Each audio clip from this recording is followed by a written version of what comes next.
but that's what it said. So Bill, I love that you have your range on there now, because people are like, hey, Kris, why don't you come to Pennsylvania anymore? Well, it's because the range I use isn't there anymore. Bill's like, well, I got a range right there. There you go. Just finished digging it. Just got it done.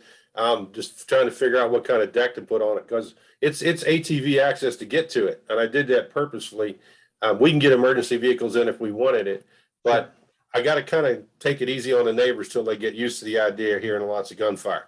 So with the berms, it shoots everything up in the air. Just waiting on the bling now. I got a whole bunch of steels coming in now. I already got the racks built for the papers. We're going to be rocking and rolling pretty soon, so we'll get some stuff shot. That's what's beautiful too, is you're out in nature, and that's one thing here in Kansas. That's where my range is. I do have a home range now here in Kansas at Fort Scott, and then I also have one just a couple hours away down in Tulsa.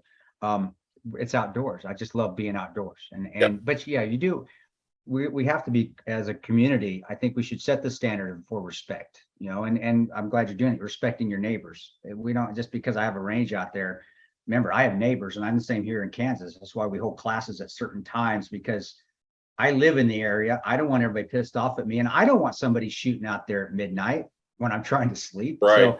That shows, I think it shows the integrity of the Second Amendment, and it shows the integrity of the 2A community that many people don't see. And that's important that we set that standard. So